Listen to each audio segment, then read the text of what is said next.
Who are you and what's interesting about you?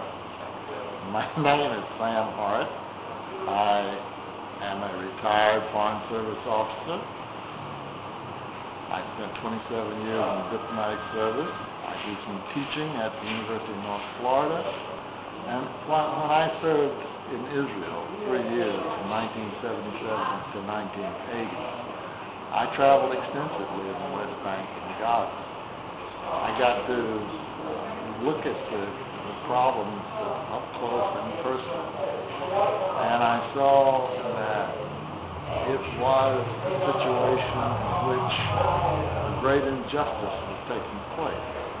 And while I couldn't go out in public at that time and say something, in subsequent years since I retired, I have talked extensively about the injustices there and what would be needed in order to, if not completely eliminate the injustice, make it a much more healthy place. But even when I was in Israel and they were expanding the settlement and the arguments came forward, we've got to do this for security reasons, I said, hogwash. By the expanding settlement deep into the West Bank, for example, you don't make Israel more secure, you make Israel more vulnerable. This is nonsense. This is not about security. This is about land. And the conflict in Israel, in my view, over the Palestinian territories has always been about land. And all the other stuff is just smoke and mirrors to try to justify the taking of it. I got interested in this particular movement because I haven't lost hope that the status quo is going to result in any favorable outcome for the Palestinian people or for Israel. I want the best for both. I want the best for the United States, and the best for the United States out of this situation would be a two-state solution. That grows further and further away as time goes on, and the Israelis do what they call establishing facts on the ground. I think that the right policy for the American government would be to essentially say, here's the plan. If you're with it, raise your hand. If you're not, good luck and goodbye. We're finished with it. We will not be a partner to an ongoing erosion of both the position of the United States and erosion of the security element in the Middle East. Jimmy Carter was doing something different. He was making peace between Israel and Egypt, its primary military challenge. At the time of Camp David, I was in Israel as the economic and commercial counsel in the embassy. And at that time, at Camp David, the negotiations nearly broke down numerous times before there finally was an agreement. There were lots of problems, but the main stumbling point was Anwar Sadat's insistence that something be done on the Palestinian problem, and Menachem Begin's reluctance, in fact his determination not to do anything.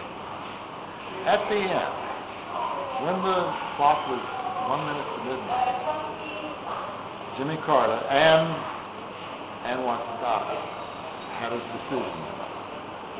Either they would take what they could get, which was essentially Egypt got back to Sinai, and a peace with Israel was the Israeli quid pro quo.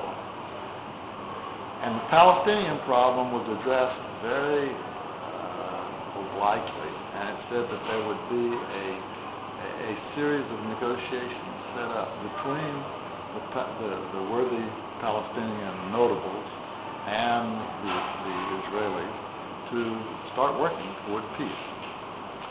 I was the U.S. representative in those talks that took place in Israel after the Israeli-Egyptian peace agreement was signed. And it was very clear from the very first that Israel had no intention whatsoever in doing anything about the Palestinian problem. But there was a choice to make at the time. Carter and Sadat chose to take what they could get on the Egyptian military side and to take their chances and maybe kick the can down the road of the Palestinians. The situation's kind of that way now. Again, what are his choices? One is to take it off. Would it result in his losing the 2012 election? Nobody has any idea. There are too many moving parts on that. But he knows that it would be a negative.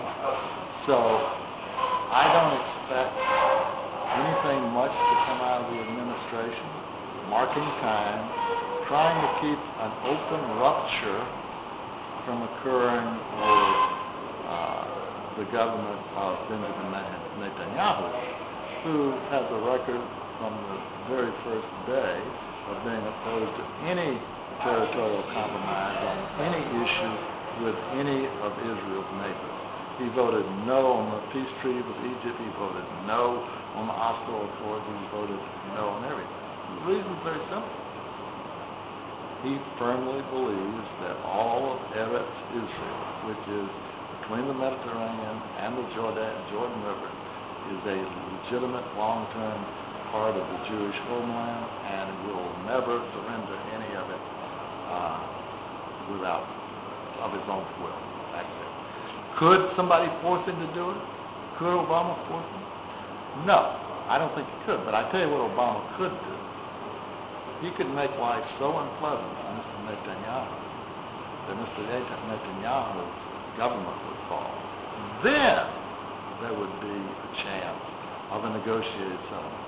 But as long as the Netanyahu government, with Lieberman as Minister of Foreign Affairs, and Lieberman as an outright, very self-declared proponent of racial cleansing, ethnic cleansing out of the West Bank, there's no hope at all.